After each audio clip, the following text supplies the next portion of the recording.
Hey there, it's Aisha Cogborn, and thanks for joining us today for what's really going to be a little bit of a coffee chat. Trust me, I have my coffee. Shout out to 1 Million Cups. He has his coffee, also 1 Million Cups. And just to tell you a little bit of how this came about, we're chatting today with Voyce Threads founder and CEO, Drew Shaw. And Drew, you and I have been talking for, I don't know how long, like we got to get together for coffee. We got to get together for coffee. And I saw you 2 days ago, and we said it again. We got to get together for coffee. And pulled out the phone and said, okay, let's just schedule it. And then when I thought about it, you've got something pretty exciting going on right now. And so I decided that I was going to let everybody eavesdrop on our coffee chat. So here you all are. You get to eavesdrop on our conversation. So welcome. Welcome to you all, and welcome to Drew. So Drew, as I mentioned, you are the CEO of Voyce Threads, which is a lifestyle brand, a socially conscious lifestyle brand, I should mention. But you are also an educational consultant. You are also a children's book author. So tell us a little bit about all of your ventures and how they came about. Oh, wow. How much time you got? Because it's a pretty long story. I mean, I think it's also interesting how one thing will lead to the next. And I think that's the beauty of entrepreneurship. But so my background is in education. I came out to Arizona to be a teacher. I taught elementary school. And over the course of 6 years, I had the opportunity to do a number of things outside the classroom, but still in education, whether it was training other teachers, doing professional development.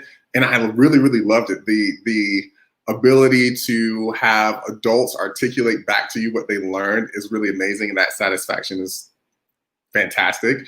And so after I left the classroom and I went to work at ASU in the Teachers College, I still had this idea of like, hey, you know what? I know that teachers need great professional development. And I think that I have enough skill set to facilitate that.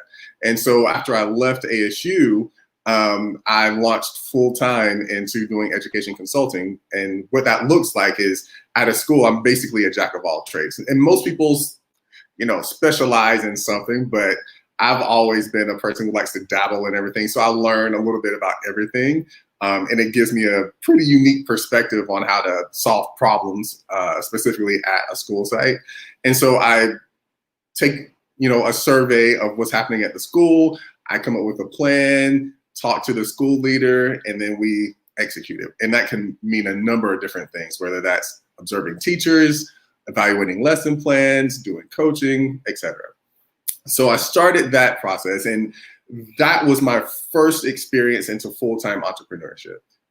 No safety net, no nothing. I was just freewheeling it and getting clients and trying to do as many consulting gigs as I could.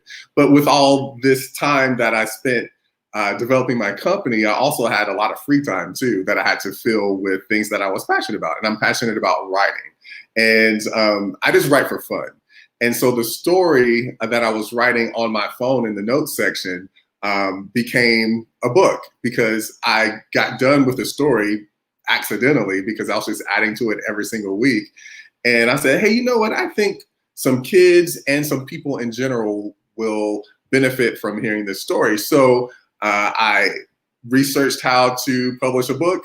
And then about a year later, it was published. Rosewood Circle, the first day, was a real thing. And then I went reading to all kinds of different schools and selling books and things like that.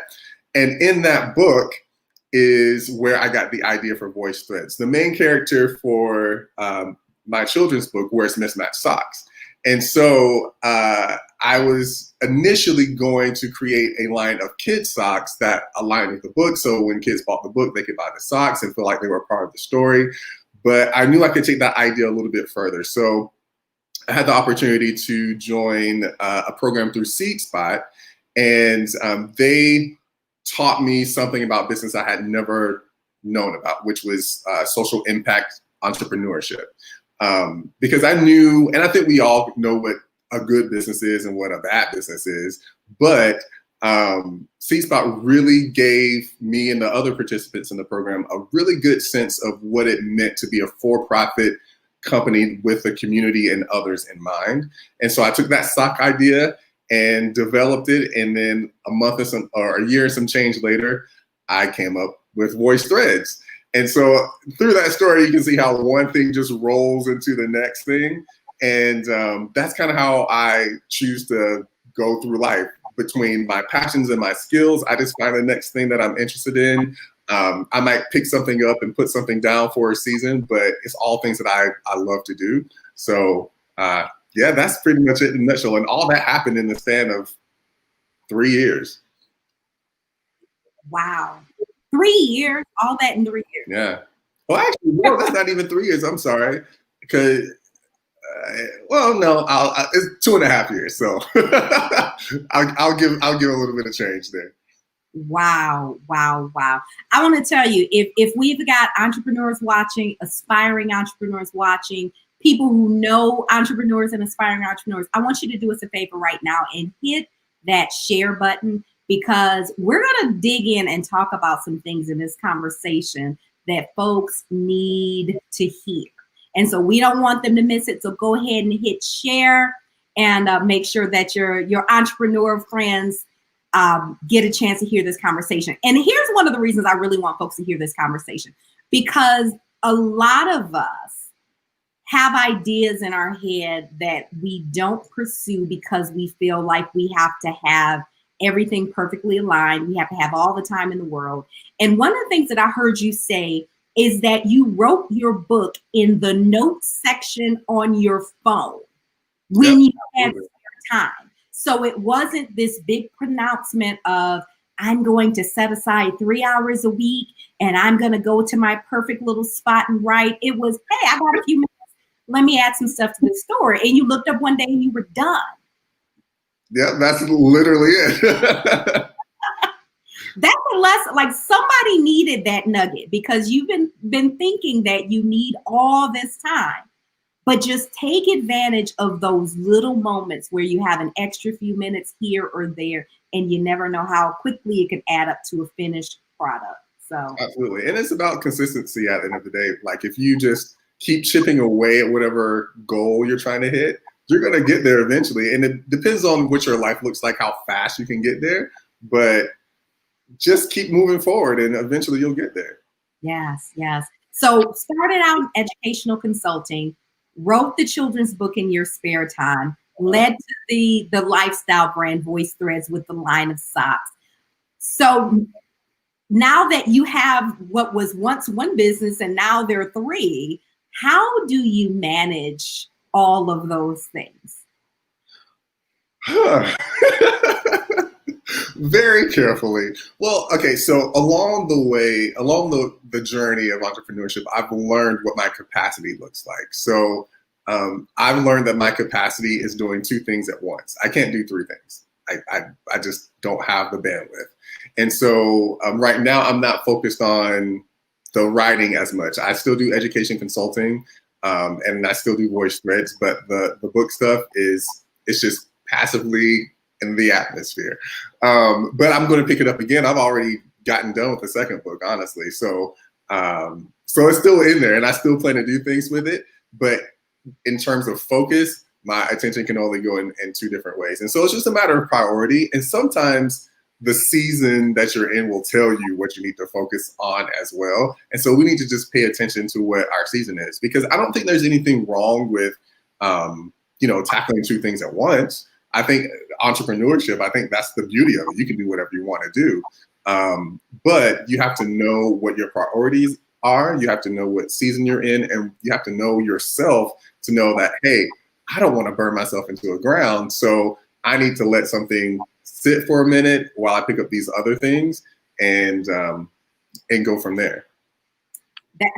That is one of the things that I preach so much is, you got to know what season you're in and what you need to focus on. And I'm like you. I am not a member of Team No Sleep. Yeah, no. Aisha wants to have a little bit of a life. And one of the conversations that I hear, and we've been hearing people talk about this for years, but you're hearing other people talk about this now. And you've got to have 5 streams of income. You've got to have 7 streams of income. And so I see people who are chasing after building 7 streams of income all at one time. Right. And it reminds me of that Chinese proverb, if you chase after, 2 rabbits, you don't catch any. And That's just good. understanding, and I probably butchered it, but y'all get it. But just understanding what your capacity is, like you said. So if it's 2 things at once, for some people, it's 1 thing. And so after that 1 thing, you get it to a point where it's running smoothly, and then you pick up the next thing, and then you pick up the next thing. But when you're trying to figure, because entrepreneurship is also about figuring things out. And so if you're trying to figure out how to make something work for 7 different things all at one time,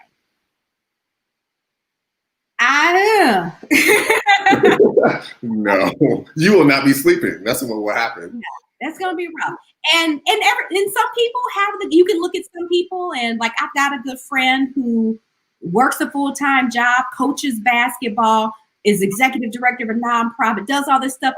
His capacity is not my capacity. And that's that I had to own. And so don't look at other people and all the things that they're doing and think that, well, I ought to be able to do all of those things too, because you may not be built like that.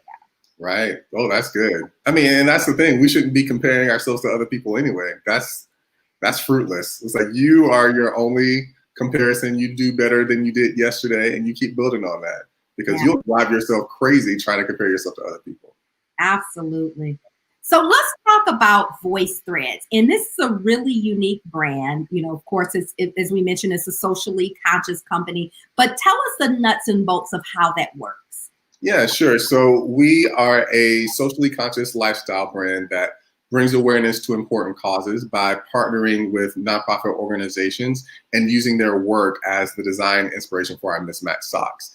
And the whole goal is to have people cause conversation. So if you're wearing mismatched socks somewhere, usually someone's going to ask you a question about, hey, your socks look cool, but they're not matching. What's going on? And that's your opportunity to have a conversation, not necessarily about the socks, but about the causes and the nonprofits that you're representing on your feed.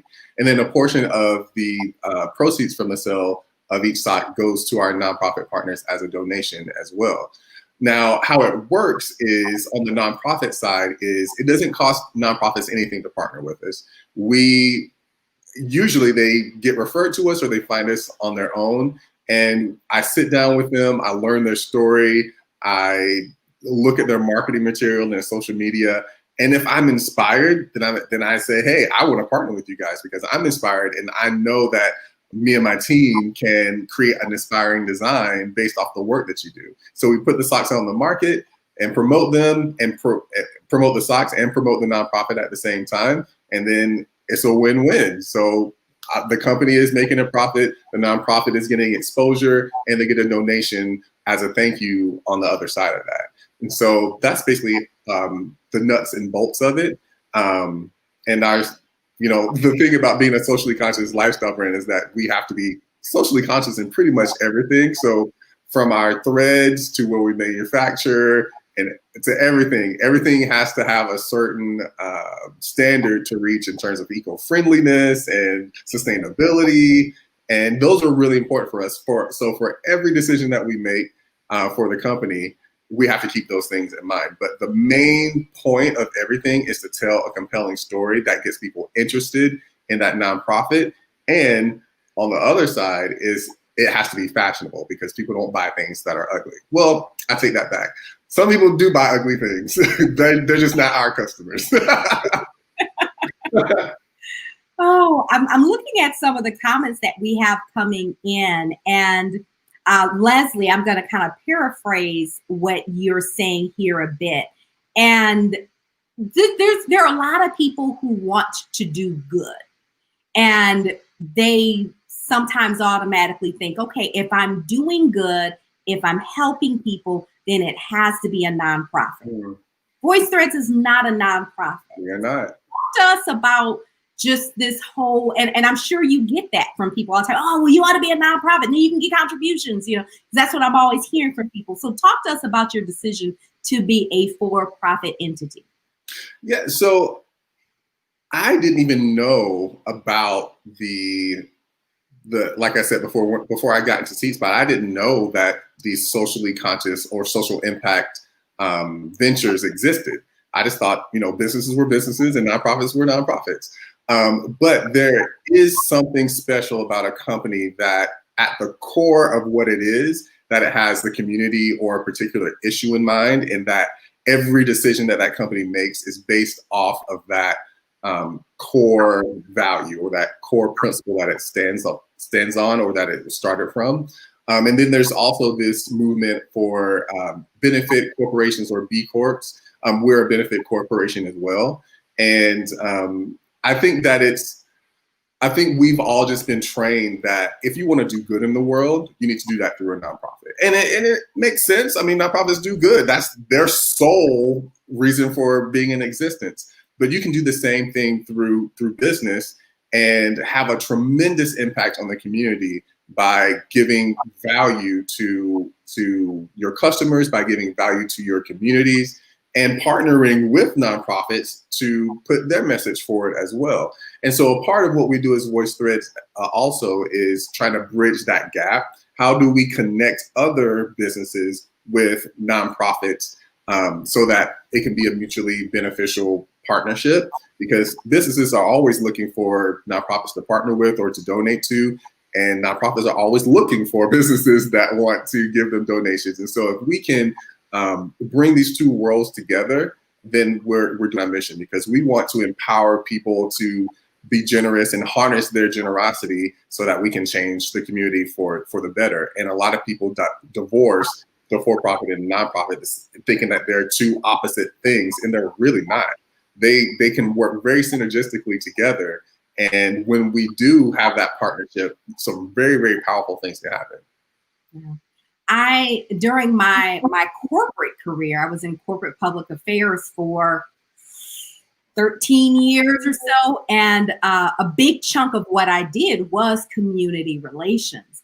And so at one point with a company I worked for, if somebody was asking for money, if someone was asking for in-kind donations, it came across my desk. And, I was that first pass of deciding whether or not I thought this was a good idea to support it.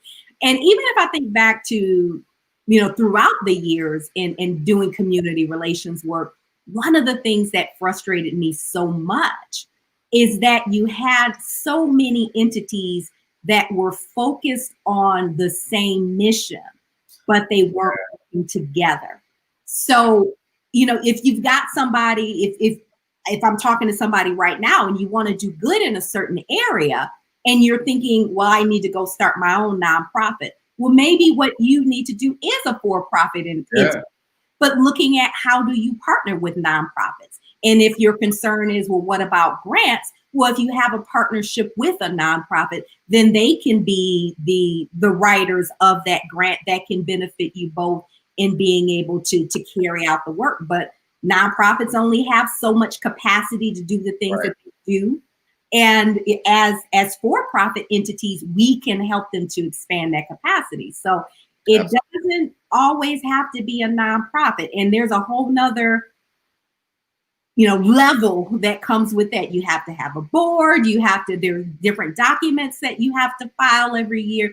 It's a completely different entity. You don't always have the freedom that you have if you're an LLC or an S Corp or whatever it is, but just an independent business. So I don't know why we have this notion that if we're making money, we can't do good too. But I just to understand that is not true. And your company is a perfect example of that. And, I love the designs. I have several pairs. I've given gifts, and it's always funny when I give them as gifts and they open them up and it's like, are these supposed to match? No, they're not. So I love that you thought about everything from the eco-friendly side of it, the fashion side of it, really making a tangible impact, and not just through the contributions, but in giving voice threads to these nonprofit organizations. Because I've learned about organizations that I didn't know existed. But I learned about them through your company and through the socks and through getting, to hear them tell their stories. Right. So Yeah, and the thing is too is, I knew prior to Voice Threads or the idea of Voice Threads, I knew nothing about manufacturing. I knew nothing about how a sock was made. I knew nothing about supply chain. I knew nothing about how to build. I completely learned a new industry in the span of like several months. And I got to the point, and I pride myself on being able to sleep very soundly every single night. But when I got to Voice Threads, one night I just realized I knew zero about the sock industry. And so taking on that challenge, I had to like research until my mind could get it to a place where it could wrap itself around it. And along the way, I just learned new things, and I learned new skills, and I attained new knowledge. And now I can't tell you how many people have come to me asking like, hey, how do you find the manufacturer? Oh, how do you pick out which yarns? Or what factory should I be looking for? Because it's a whole different kind of process. And my background is in education, and it was, talk about a leap. That it was a complete leap and a semi departure from what I had known before, but it was super exciting. And I get to explore and learn new things every single day. And the company and its model is still evolving. We haven't been around for very long, but we're still in the process of refining what it looks like to be Voice Threads. And that's, like I said, that's what actually really, really makes life fun to me, is really like tackling those challenges and solving problems literally every single day. with the learning curve being so high for you, what did your process look like to figure all these things out and learn all these different things about the industry without getting overwhelmed? Yeah. Well, I'm not gonna lie, I got overwhelmed several times.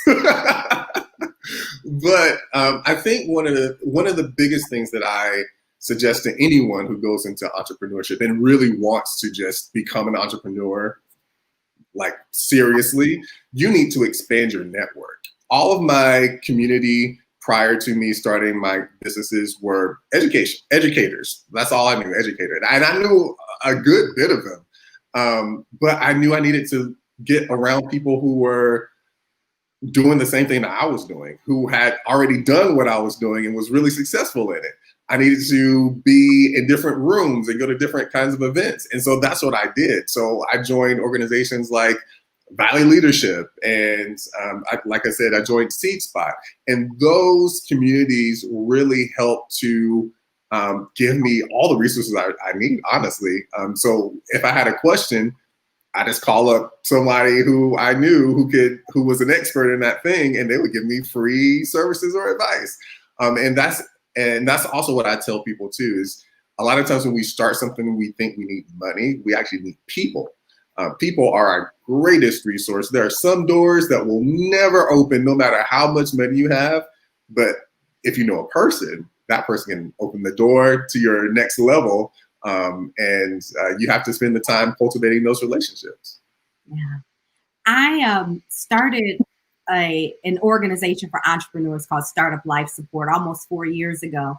And one of the things that I've noticed about our members often is that they'll say, I'm an introvert. I hate networking events. I hate that kind of stuff. And my goal, I will tell you, and in them being in Startup Life Support, is that we are able to get you comfortable being out of your comfort zone. Mm-hmm. So that you will walk into those rooms, so that you will join those organizations. You will have those conversations that may seem scary. And you think to yourself, I don't know what I'm talking about. What if they ask me this question and I feel stupid and I'm going to feel like a fraud, blah, blah, blah. All these things that often keep people from even going into the room. Yeah. Ask the question to build the relationships. Yeah, you have to be brave. I'm a natural introvert myself. You probably can't tell, but I don't get my energy from being around people. I need my me time to just recharge and relax. But I go to these events because I know it's something that I need to do. And when I get there, I end up having a much greater time than I thought I was going to have, because once you meet people over and over again, if I walk into a room now, there's probably at least one or two people who I've met before. And so I can just cling on to them for the rest of the event if I want to. But the greatest thing is after you start going to these events, people start introducing you and you don't have to introduce yourself. And that takes a lot of pressure off of yourself to try to walk up to complete strangers and tell about your life and get them interested in you and what you're doing.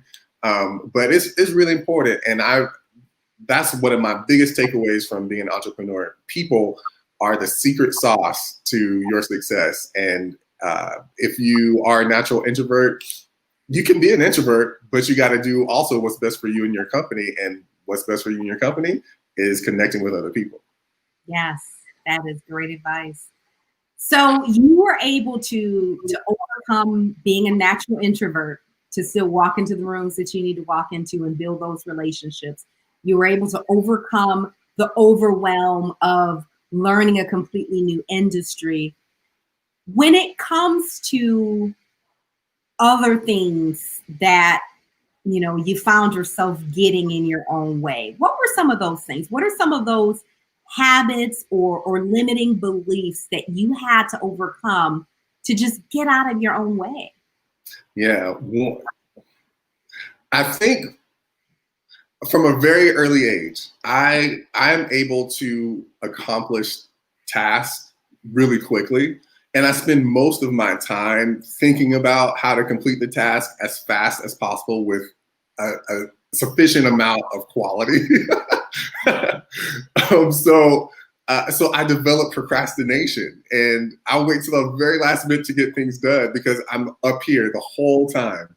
The whole time I'm like, okay, if I do this, okay, so I need about 4 hours to do this thing, and if I can wait to the last day, and I don't always take into account anything happening that will interrupt my perfect plan. But it's a roadblock to a lot of opportunities that have come my way, and I've put in mechanisms to try to minimize my procrastination, like setting blocks of time in the day, even though I'm not a scheduler like that. I make lists, but I have to, because if I don't put it in my calendar, I'm not going to do it. And even if it's in my calendar, sometimes I don't do it. But it really helps me to be like, okay, I know I need to do this right now. It's for my benefit.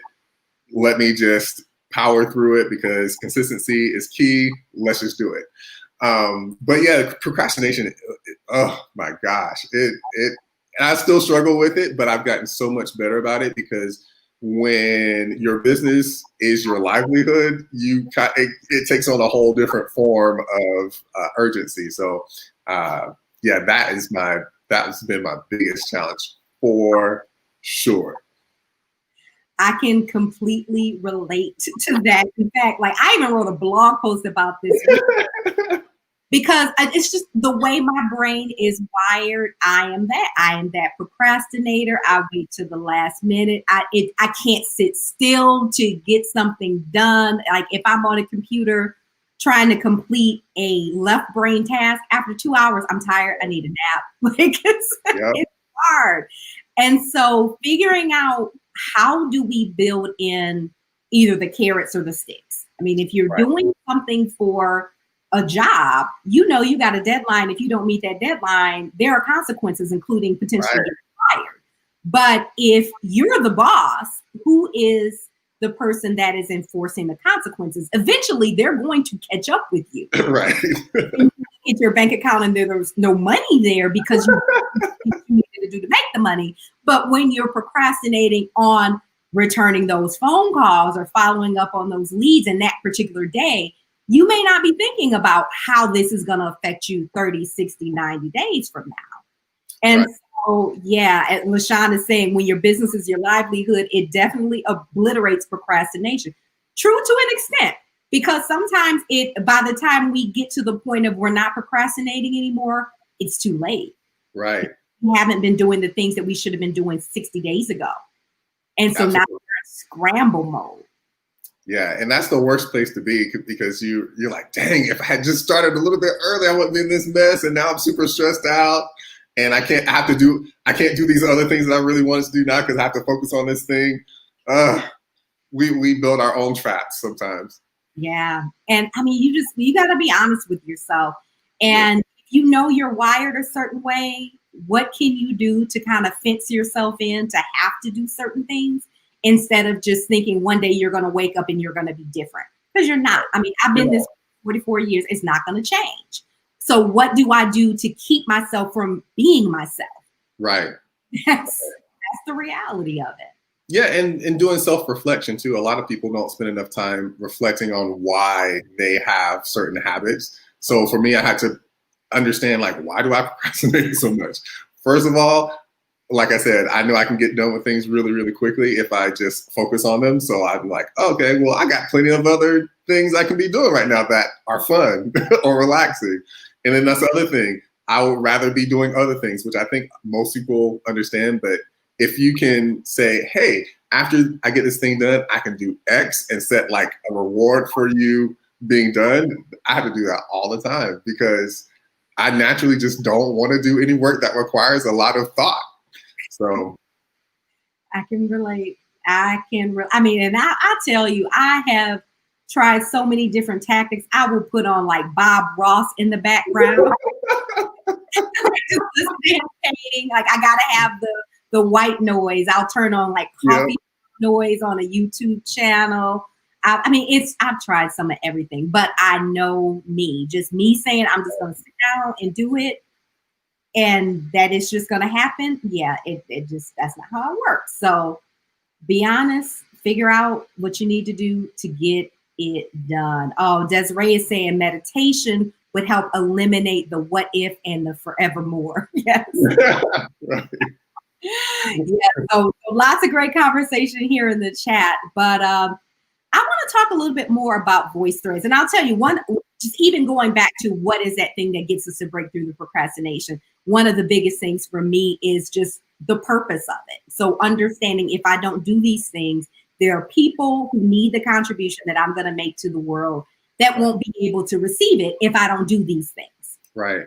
And so when I look at the impact that you're making with voice threads, if you don't do these things, there are nonprofits that are relying on you to help get their message out there and to help them to expand their capacity. So how has that been a driver for you? Yeah, that's hard for me to think about. I tell people all the time, I was like, hey, look, you should get started on whatever you have in, this idea that you have in your brain because there's people waiting on a solution to their problem and you have the solution. So get started. But until you just said it, I was like, man, you know what? That is so true for myself too. That is so true. Because I mean, the thing is, I think I would have a different set of urgency if I had employees. I don't have any employees right now. But if I knew that there were people depending on me directly to accomplish something, man, talk about being on top of it every single day. Now I understand why certain leaders are the way they are because they have that weight of responsibility that, hey, if I don't perform, these people are going to suffer. And like I said, when you just said, I was like, man, you're absolutely right. I'm like, deterring or preventing this opportunity for a lot of nonprofits if I don't work to my fullest capacity and get up every single day and work toward certain goals. So I think you just gave me an epiphany. It's the name of the company, Epiphany Institute. Oh goodness! So tell us about the future for Voice Threads. What's your vision? Oh man! So if we're talking about, let's just talk about in a year, right? At the end of 2021, hopefully things will be a lot different for all of us. But I'm looking to have a team. Like I said, I don't have any employees right now, but a team of 5, including me as the founder. And we have the capacity to manufacture socks at a super fast rate. We have, at this point, so right now we have a pipeline of about 24 nonprofit partners. By the end of next year, we're going to have over 100, probably over 200 nonprofit partners, and starting up a subscription model for our sites where people can just pay a monthly fee and they get a new pair of socks every single month. I'm seeing partnerships with sneaker brands. I'm seeing partnerships with professional athletes and celebrities and things like that. Yeah, so there's so much, and we're also going to be rolling out other apparel. So our company is called Voyce Threads, and we do socks right now. But we're going to be doing other kinds of apparel too. So we'll be launching something new by the end of next year as well. So lots of things going on. I have really big plans for Voyce Threads coming up, and I don't know what the future holds, but that's where I'm going. And I have a fantastic mentor who is helping me along the way of setting very concrete milestones to make sure that we're on the right track. And yeah, the future, I'm really excited about it, because especially here in Arizona, there's nobody really doing what Voyce Threads is doing.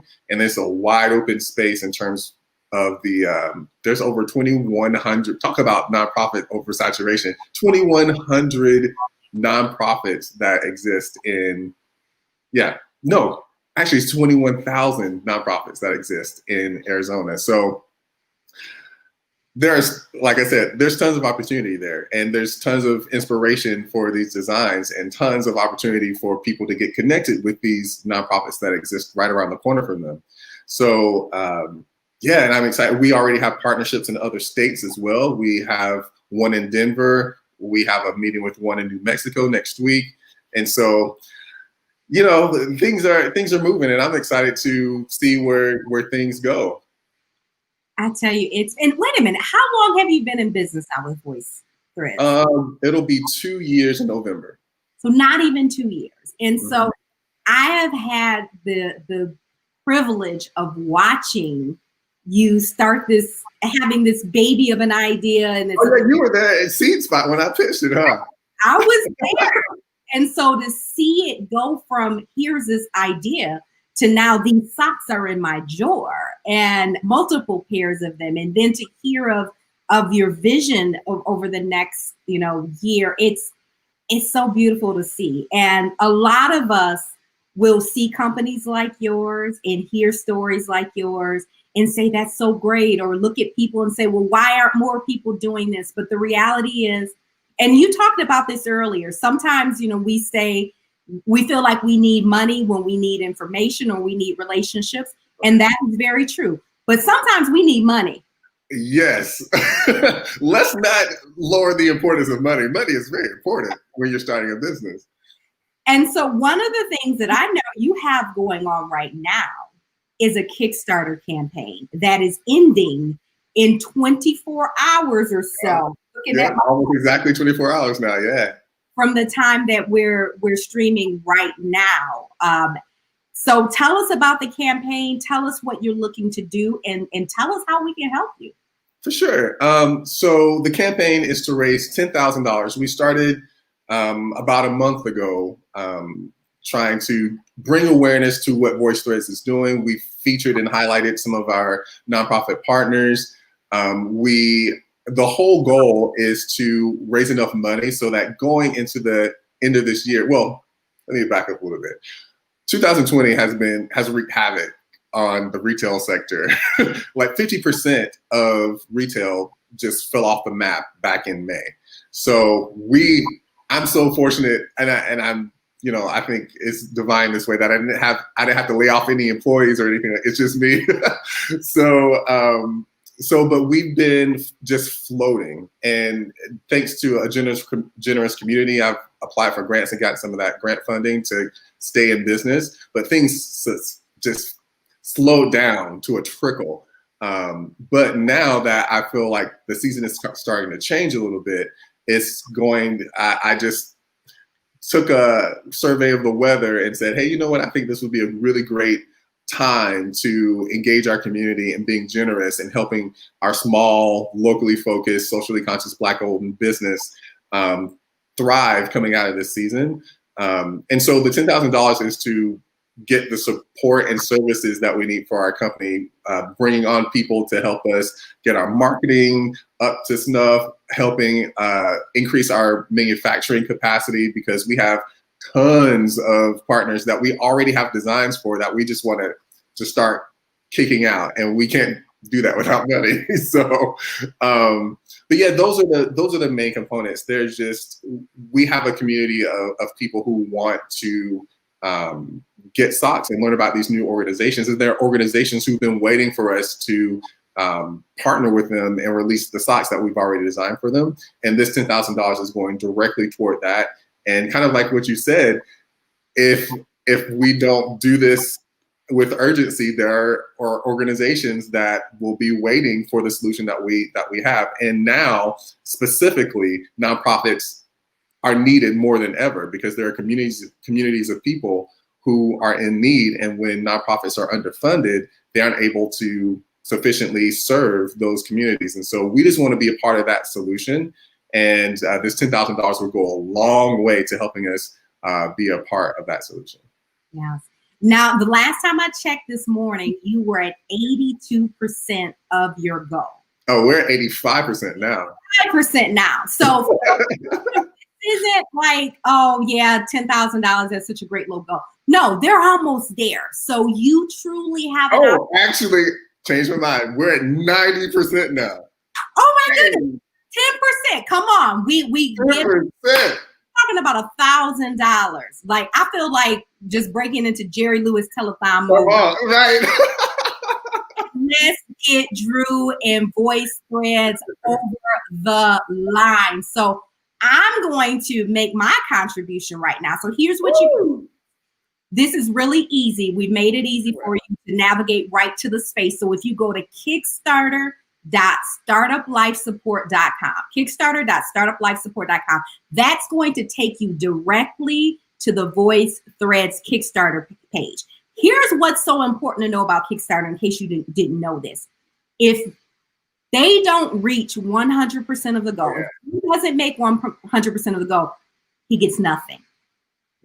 Zero, zilch, zilch, zilch, zip, nothing. Nothing, yeah. We are 10%, $1,000 away from the goal. So you talk a good game. I'm talking to all you out there. You talk a good game, talk about how you want to support businesses. And we talk about, and I mean, we're in the midst right now of a civil rights movement. Right. We talk about wanting to support Black businesses. We talk about wanting to support social causes. We talk about needing to support nonprofits that are supporting our community. Here is an opportunity for you right now to tick off a whole bunch of boxes. That's true. One contribution. So you get to support all of those things right now. And so LaShawn's asking, what's the website again? It's right at the bottom, but folks are listening and not watching, I know. If you go to kickstarter.startuplifesupport.com, kickstarter.startuplifesupport.com. And or LaShawn, you can go to any of the posts that I posted this week, and you can go to the link right there on those posts. Yes. So, but yes, it's there. You can go back, look at any of the Voice Threads posts. If you're connected to Drew Shaw on social media, you can get to them there, or you can get to it right here. So I'm taking you right to the page. And so I'm getting ready to make my contribution right now. I'm going to show you how easy this is. It's going to literally just take a couple minutes. So if you go to that page, it's going to take you right to the Kickstarter. And if you already have a Kickstarter account because you've given to another campaign in the past and you just need to log on, if not, you just need to create a quick account. Give me your email address, make up a password, or you can connect it to your Facebook account. You're done. So I already have a Kickstarter account. So I'm just going to go ahead and I'm going to log in. And so, Drew, tell us how it's been as I'm making this contribution. Tell us how it's been in getting the support. You've raised $9,000. Like, that's major. Look, every time I think about it, I remember the first time someone bought socks that I didn't know. So like I literally would be sitting on my phone looking at I see when someone buys socks, I always know because I get a notification. But I remember the first time someone I didn't know bought socks, I was like, who is this person? I don't know them. Because it means something that a person who is not connected to you believes in the product that you are putting out into the world. Because we never know as entrepreneurs if what we have is valuable to other people. And as friends and family of people, you kind of feel obligated to do things. No, they don't. Don't be deceived. No, they don't. Some of them do. But yeah, so along the way of through this month, I've seen people come from all over the place. People who bought socks, people who've never heard of us before, people who saw us through Kickstarter, who just thought the idea was really cool, who gave money. And I'm just grateful to see people's generosity on display because once again, like we're not a nonprofit, we are a for-profit company trying to do good things in the community. And to know that people find value in that and to know that people think it's a good idea, it just encourages me to keep going with this idea because I think that we're onto something. And yeah, I'm just, all month, it's been a mix of gratitude and stress, but more gratitude than stress. And I can't thank people enough. I can't thank people like you enough, Aisha, for just investing in the kinds of companies that I think the world wants to see. A lot of companies have had to pivot because more companies like mine are coming along to change the landscape of what business looks like. Because for too long, businesses have just been taking from people and not giving anything back to the community. And now that we see this new model, this new wave of consumers and companies coming forward, we're challenging the status quo about what it means to be a good company now. And so investing in companies like mine, and especially in the season in the state of our country, where it's a Black-owned company as well, we know that, well, and I recognize too that we need more companies with leaders who look like me. So, so yeah, I'm just grateful and thankful to everyone who has given and supported up until this point. I'm overwhelmed with joy and gratitude for all that. Yes. Well, I'm so proud of you. And I'm telling you, to all of the people, we have all our social media commentators who will say, well, why don't we have more Black-owned businesses? Why don't we have more successful Black-owned businesses? Why don't we have more nonprofits that are doing more in our communities? The answer to all of these questions is support. That's it, yeah. And so you have an opportunity right now to support. And so, look, I made my contribution. You were talking, I didn't want to interrupt you, but I was done. It took me like a minute and a half. And so just do it. And it doesn't have to be huge. Just do what you can do. Especially now, every little bit counts. So $10, $20, look, that is taking us super close to our goal. I'll take it and I'll give you a hug the next time I see you. Yes. So come on, folks, $10, $20. Instead of ordering that thing you don't need on Amazon. And redirect and support this business. Because again, remember, I mean, he is over 90% of the goal.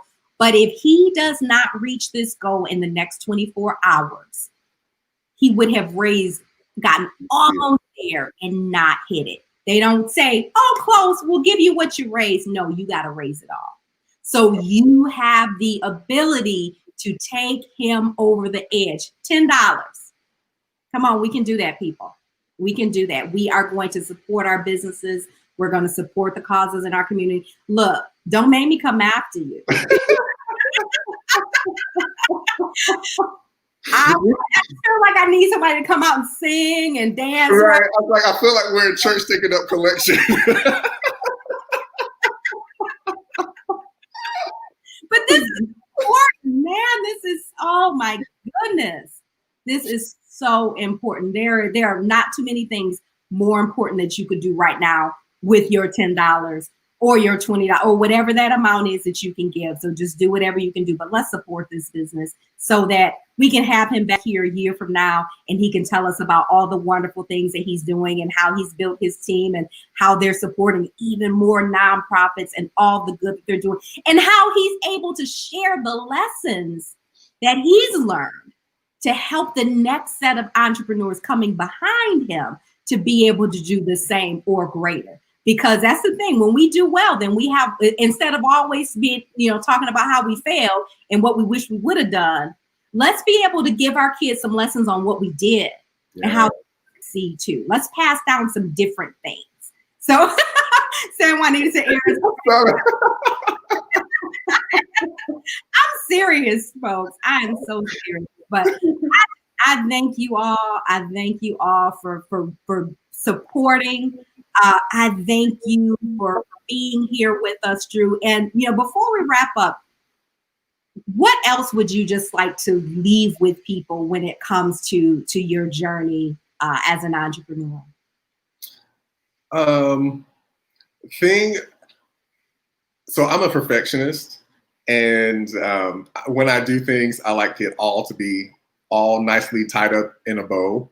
But I've just learned that, especially if you have a dream or a vision of doing something, just do it. Because the season and the time will never be perfect. It will not be fair weather enough to launch anything. There's always going to be something that goes wrong, always. And so just accept all of the challenges that come with it and move forward. Because the time of like sitting and planning your perfect model and then executing that's not what people do anymore. What we do is we just go and then we'll build a plane as we're flying it. And it's exciting, it's challenging, it's scary, but it's so worth it if you just continue to, going along with the analogy, if you just continue to build the plane, because eventually you're going to have a fantastic plane and you might build a plane big enough to carry a bunch of other people with you. So I think it's worth doing it afraid and doing it scared, because like we've been talking about this whole time, there are people counting on the solution that you have to give to the world, because all of us were created to solve a problem that we see in the world. And so once we determine what our purpose is, once we determine what we have to offer the world, there's tons of good that we can do. And it just takes us being able to accept the imperfection that comes along with the process. Absolutely. Thank you so much for sharing that wisdom. And I just want to leave folks, with that support. We've talked about, being afraid. We've talked about being overwhelmed, not knowing where to start. And he just told you, just start. But if you're trying to figure out, well, I don't even know what that first step is. I don't know what to do and I'm scared and I'm overwhelmed. I want to encourage you to check out Startup Life Support. And we will be that support system. It is full of other entrepreneurs just like you, who are not perfect, just like you, who don't know all the answers, just like you, but we're here to support each other through it. And guess what? When you put a bunch of heads in a room together to figure some things out, it goes a lot faster. You don't have to do this thing by yourself. You don't have to be alone. You don't have to be lonely. Even if you don't have a team, you need a support system. So I want to encourage you to visit Startup Life Support. We meet every other week on Thursdays, but just go to visit.startuplifesupport.com and you can schedule your first free visit. So I hope to see you there, and hope to be able to tell your story right here about how you got started and now you're doing big things just like Drew. So Drew, we just want to thank you again and good luck. And I look forward to posting tomorrow that hopefully tonight. So right. Good that you. I mean, people can keep giving. So if we go over our goal, that's completely fine too. Yeah, let's do that. Let's do that. Well, thank you so much for having me on. Thank you for sharing your platform. You're so generous with, the wisdom and the platform that you have. So thank you so much. It was an honor. Thank you. Thank you. And just one last thing. People are still asking, what's the link to the site? So if you go to kickstarter.startuplifesupport.com, that's going to take you right to Drew's Kickstarter campaign for Voice Threads. Or if you're connected to Voice Threads online, you can get to it through any of his posts. but that'll get you right there. So thanks again for all your support. And we look forward to celebrating with you, Drew. Thank you so much. All right. And thanks to all of you for watching. And until next time, remember to live every day on purpose. We'll see you later.